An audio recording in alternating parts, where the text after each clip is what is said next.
There was a time when you could walk across this planet and meet someone who was almost human, but not quite.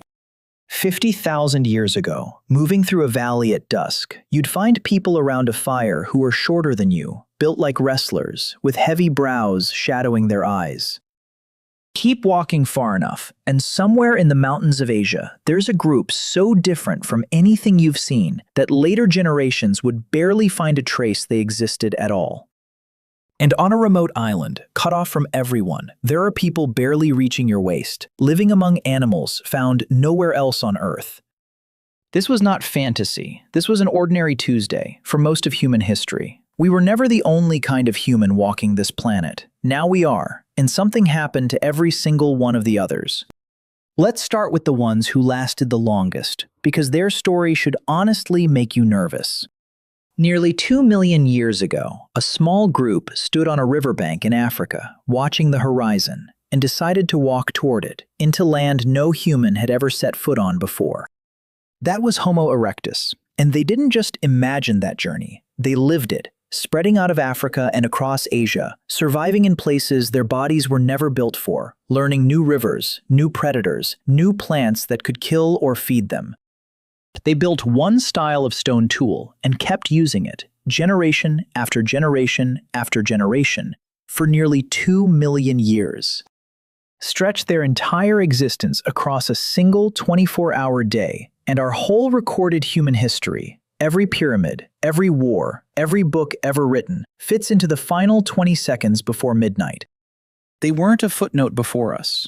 We are the footnote at the very end of their story. Their final chapter explains why they disappeared.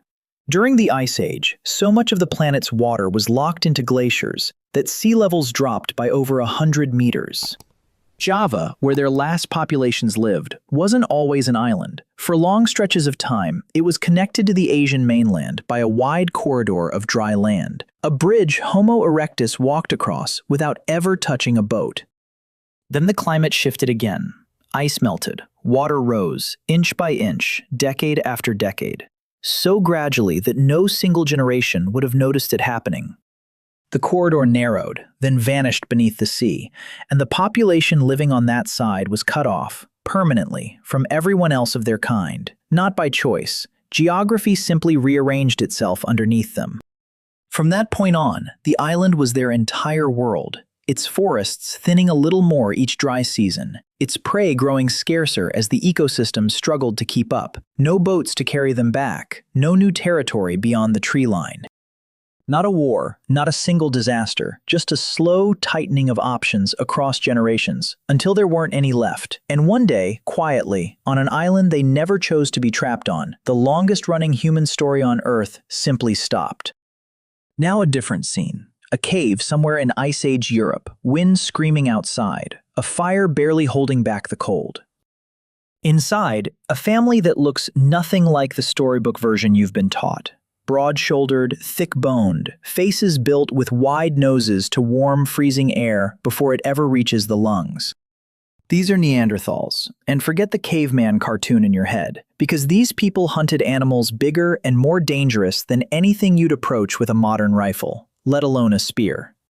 Some of them carried injuries that look almost identical to what you'd find on rodeo riders today, proof of just how close and dangerous their hunts really were.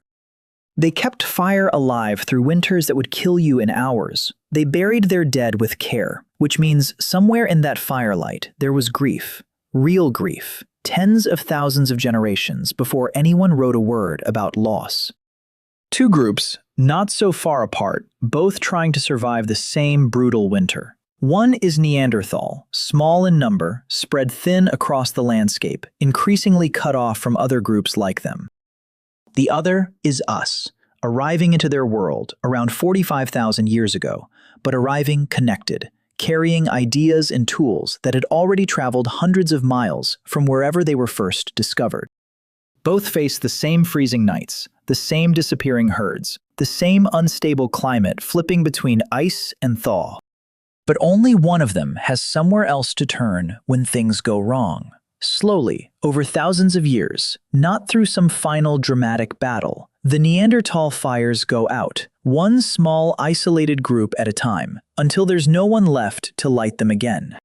Travel east now, into the mountains of Siberia, into a cave where, thousands of years later, someone would find a single finger bone so small it fits in the palm of a hand. That bone belonged to a person whose face we still don't know, because almost nothing else of them survived. We call them Denisovans, but that name is really just a placeholder for an entire vanished way of being human.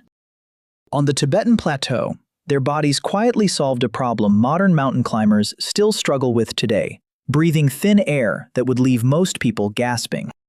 Generations later, a Tibetan child is born at extreme altitude, breathing easily where a visitor would stumble, carrying inside them a gift passed down from people who disappeared 30,000 years ago and left behind almost nothing except that one invisible inheritance. An island now, dense jungle, giant storks overhead, Komodo dragons in the undergrowth, dwarf elephants moving through the trees. Standing among them, a human barely a meter tall, brain roughly the size of a grapefruit, utterly unafraid of a world that would terrify you completely. This is Homo floresiensis, shaped by isolation into something almost unbelievable, thriving on that island for tens of thousands of years. Later, boats arrive that don't belong to them, footprints in the sand that don't match theirs. Nobody knows exactly what happened next.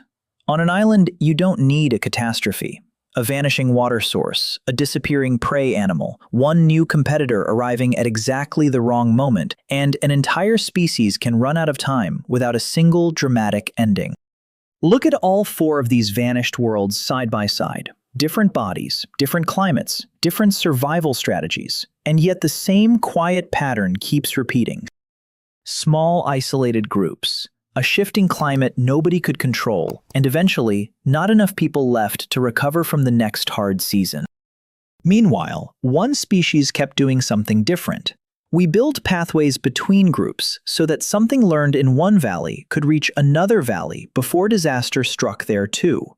When the world changed, and it always changed, we had somewhere to go and someone to learn from. But don't mistake that for destiny. We weren't chosen. We were adaptable, connected, and in the right places at the right moments.